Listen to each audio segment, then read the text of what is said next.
Right. एक important बात, बहुत सारे बच्चों ने अभी 12th पास की है, बहुत सारा क्राउड है जो 12th से अभी अभी एग्ज़ाम जो है पास तो क्या किए, एग्ज़ाम दिए, उम्मीद करती हूँ पास भी हो जाएंगे। बच्चों, आप सबके सामने दो रास्ते हैं। ये खास उन लोगों के लिए जो लोग 12th कर चुके हैं, कोई दिक्कत नहीं, जिसके भाई बंधु ने की है या बच्चे खुद भी सुन रहे हैं, जुड़ रहे हैं। 12th के बाद ना बच्चों दो रास्ते हैं, ये आपके ऊपर डिपेंड करता है कि आप कौन सा लेंगे। मैं बिल्कुल नहीं कहूँगी कोई भी रास्ता खराब है। आप चाहें ग्रेजुएशन की तरफ जाएं, आप चाहें बाद में पीजी करें, आप चाहें तो 12वीं के तुरंत साथ साथ तुरंत होते होते 12वीं हुई है और आप अपनी गवर्नमेंट जॉब की तैयारी करें।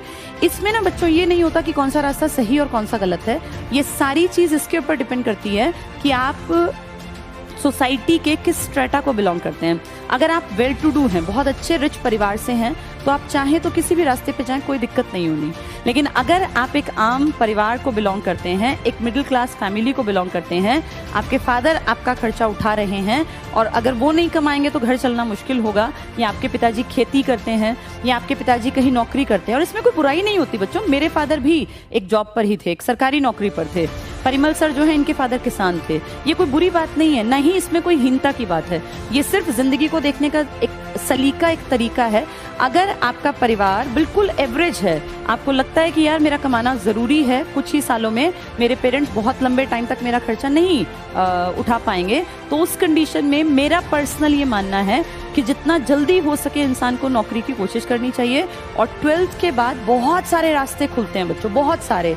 आप HSSC में, SSC में, आप रेलवे में, बैंक में, बहुत सारी नौकरियां हैं जहां कि आप एलिजिबल हैं। Army, air force, navy, police, Rajasthan police, UP police, Haryana, बहुत सारी चीज़ें हैं। लेकिन दिक्कत ये है कि कई बार बच्चे बहुत ज़्यादा बड़े सपने देख लेते हैं, इनको पूरा करते करते वो हताशा से ग्रसित हो जाते हैं, और जिसका कहीं ना कहीं लंबे टाइम में उनके जीवन पर, उनके पेरेंट्स पर और हर चीज़ पर असर आता है, और इसका नुकसान सीधा इस पूरे समाज का होता है। तो सबसे पहले बच्चों अपना आकलन करो कि मैं क्या हूँ, मेरे पेरेंट्स मेरे ऊपर कितना पैसा लगा सकते हैं, मैं अपने ऊपर कितना टाइम इन्वेस्ट कर सकता हूँ। अगर आपको लगता है आप एक मिडिल क्लास फैमिली के हैं, लोअर मिडिल क्लास के हैं, आपके पिताजी जो हैं वो खेती या इस तरह के छोटे मोटे व्यवसाय से जुड़े हैं, तो सबसे बेहतरीन रास्ता है आप 12वीं के तुरंत बाद नौकरी की कोशिश कीजिए। मैं ये बिल्कुल नहीं कह रही कि आप IAS बन जाएंगे।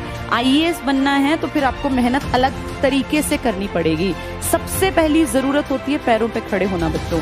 जो बच्चे 12वीं के तुरंत बाद नौकरी लग जाते हैं, उनके लिए रास्ते ज़्यादा खुलते हैं और वो हमेशा कॉन्फिडेंस से भरे रहते हैं, क्योंकि 12वीं के तुरंत बाद नौकरी मिलने से आपको समाज में एक अलग तरह की इज्जत, एक अलग तरह की इंपॉर्टेंस आपकी फैमिली भी देने लगती है।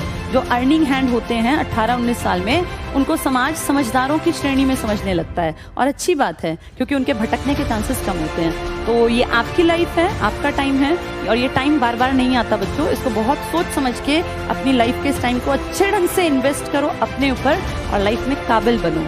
नेगेटिव लोगों से हमेशा बच के रहो, क्योंकि नेगेटिव लोग सिर्फ और सिर्फ नेगेटिविटी फैला सकते हैं।